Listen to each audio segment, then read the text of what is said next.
মাদ্রাসা হলো ইলমে মারকাজ, এবং যতদিন পর্যন্ত এই মাদ্রাসাগুলা টিকে থাকবে ততদিন পর্যন্ত ইসলামকে আল্লাহ তাআলা টিকিয়ে রাখবেন। আর যেখান থেকে এই ইলমি মারকাজগুলা বন্ধ হয়ে যাবে, সেই দিন থেকে ইসলাম মিটে যাওয়ার সূচনা শুরু হবে। এখন এই মাদ্রাসা নিয়ে অনেকে জল্পনা কল্পনা, কারণ এই মাদ্রাসা রাসূলের যুগে আসছিল নাকি এই মাদ্রাসার নতুন কোনো আবিষ্কার? এই ধরনের প্রশ্ন কিছু বেদাতি এবং যারা অপব্যাখ্যা করে এবং ইসলামকে প্রশ্নবিদ্ধ করতে চায়, তাদের অজ্ঞতার কারণে এই ধরনের প্রশ্ন করে থাকে। এই ধরনের প্রশ্ন করে জাতিকে বিভ্রান্ত করার অপচেষ্টা যুগে যুগে চলে আসতেছে। এখন সর্বপ্রথম প্রশ্ন হলো যে, মাদ্রাসা কি রাসূলের যুগে ছিল নাকি এই যুগের নতুন আবিষ্কার?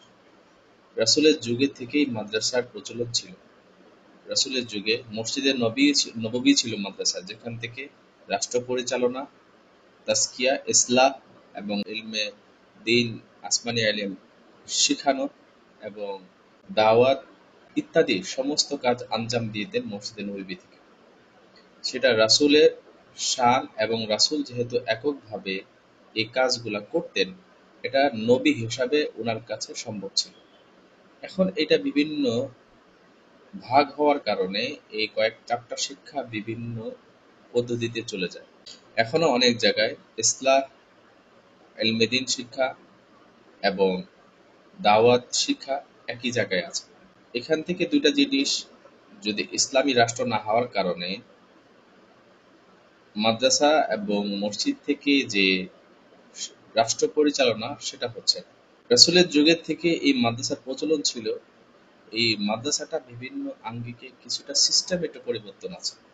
এখন একটা সুন্দর সিস্টেমে আনার জন্য যুগের কারণে একটা উপযোগী একটা সিস্টেম পরিবর্তন করা হয়েছে, কিন্তু মূলনীতি সেটাই আছে।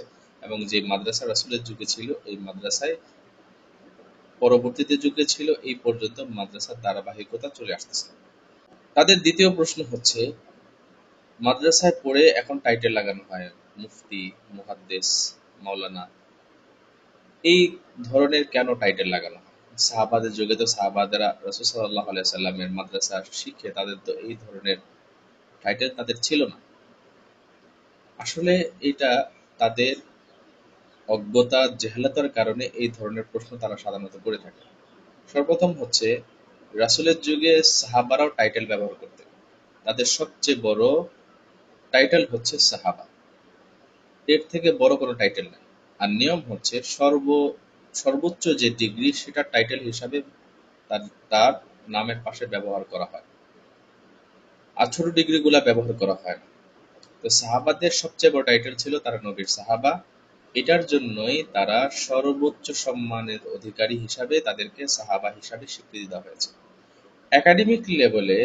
এবং কি এই এত সম্মানসূচক টাইটেলের সাথে সাথে তাদের আরো কিছু টাইটেল ছিল, মুফতি, মুহাদ্দিস, এই ধরনের তাদের অনেক টাইটেল ছিল, এমন যেগুলা একাডেমিক, উসুলুল ইফতা, এই ধরনের কিতাব একাডেমিক, যেটা উপরে স্তরে মাদ্রাসাগুলোতে পড়ানো হয়, ওগুলার মধ্যে এই বিষয় কারা কারা মুফতি ছিলেন, কারা মুহাদ্দিস ছিলেন, কারা মুফাসসির ছিলেন, এই কথাটা কিন্তু লেখা আছে।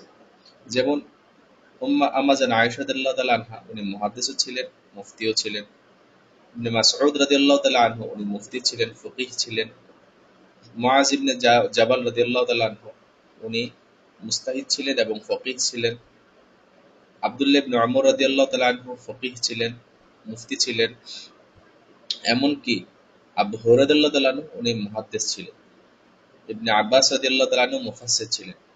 তো বিভিন্ন ক্যাটাগরিতে সাহাবাদের মধ্যে আমি কয়েকটা বললাম একাডেমিক যে কিতাবগুলা, সেগুলোর মধ্যে আরো বিস্তারিতভাবে কোন সাহাবা, তাদের স্তর কি, এবং সেই বিষয় নিয়ে আলোচনা হয়েছে। এই জন্য এই কথাটা মানুষের সামনে পরিপূর্ণ পরিষ্কার না থাকার কারণে, তাদের মূর্খতার কারণে তারা এই ধরনের প্রশ্ন জাতির সামনে উপস্থাপন করে জাতিকে বিভ্রান্ত করার অপচেষ্টা যুগে যুগে তারা করে আসছে।